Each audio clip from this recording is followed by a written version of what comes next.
11 নম্বরে যে সমস্যাটি দেওয়া আছে সেই সমস্যাটি আমরা তালিকায় একেবারে আলোচনা করছি। বয়স বছরে, রোগীর সংখ্যাকে আমরা এফ দিয়ে লিখছি। এবারে 30 থেকে 34 রোগীর সংখ্যা ছিল 10। 35 থেকে 39 রোগীর সংখ্যা 12। 40 থেকে 44 রোগীর সংখ্যা 15।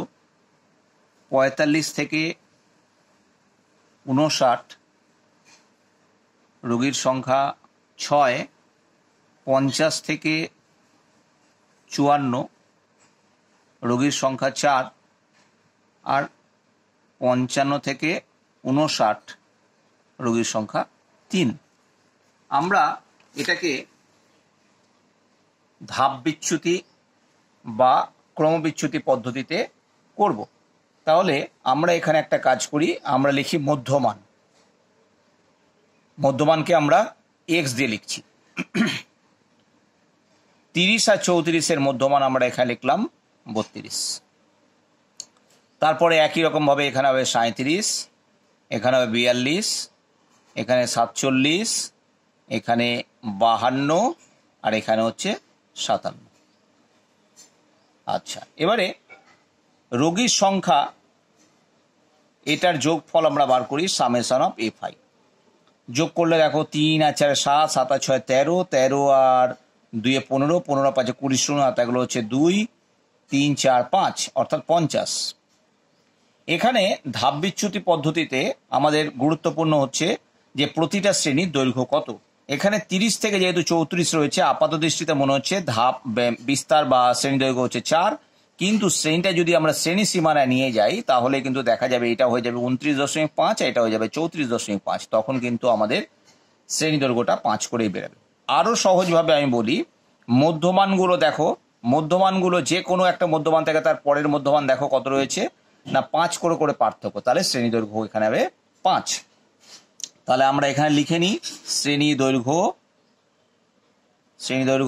এইচ ইকুয়াল টু হচ্ছে 5। শ্রেণী দৈর্ঘ্য 5 হলো। এবারে এই মধ্যমানের মধ্যে কোনো একটি মানকে আমরা কি করব না কল্পিত গড় করব। কল্পিত গড়কে আমরা ক্যাপিটাল এ অক্ষর কিংবা স্মল এ অক্ষর দিয়েও লিখতে পারি।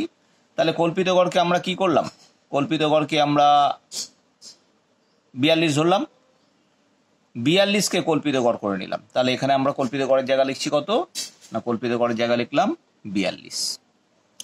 এবার এই টেবিলে ইউআই বার করতে হবে। ইউআই মানে হচ্ছে XI minus capital A divided by হচ্ছে এইচ, যেখানে ক্যাপিটাল এ ইকুয়াল টু হচ্ছে 42।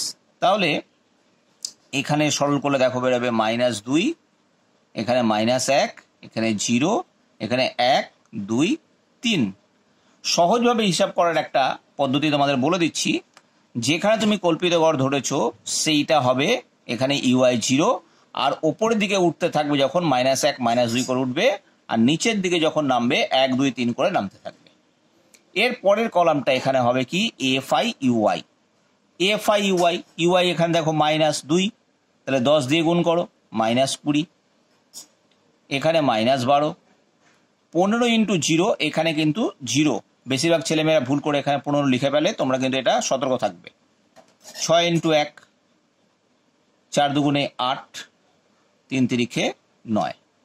এবারে আমাদের এখানে করতে হবে কি সামেশন অফ এফআই ইউআই। তাহলে সামেশন অফ এফআই ইউআই বার করো। এখানে সামেশন অফ এফআই ইউআই কত হবে, -20 আর -12, তাহলে -32, আর এখানে 8 আর 9 17, 17 আর 6 হচ্ছে 23, তাহলে এখানে -9 বেরোলো। এবারে আমরা সূত্রটা জানি, যৌগিক গড়, যেহেতু এটা ধাপ বিচ্যুতি পদ্ধতি রয়েছে, যৌগিক গড় x bar equal to capital A plus summation of FI UI divided by summation of FI. অনেক সময় সামেশন অফ এফআই না লিখে অনেকে ক্যাপিটাল এনও লেখে, ইনটু এইচ। এবার সব কটা মানই আমাদের জানা আছে, বসিয়ে দেবো। ক্যাপিটালের জায়গায় লিখবো 42, আর সামেশন অফ FIUI জায়গায় লিখবো -9, আর নিচে এখানে হবে 50 ইন্টু হবে 5। তাহলে 5 দিয়ে এটা কাটলে এটা হচ্ছে 10, তাহলে হলো 42 minus 9/10, that equal to 42 minus 0.9, তাহলে বিয়োগ করলে 41.1, তাহলে যৌগিক গড় বেরোলো 41.1। তাহলে গড় বয়স তাহলে হবে নির্ণেয় গড় বয়স সমান সমান 41.1 বছর। এইভাবে আমরা ধাপ বিচ্যুতি পদ্ধতিতে সহজে অঙ্কগুলো করতে পারবো।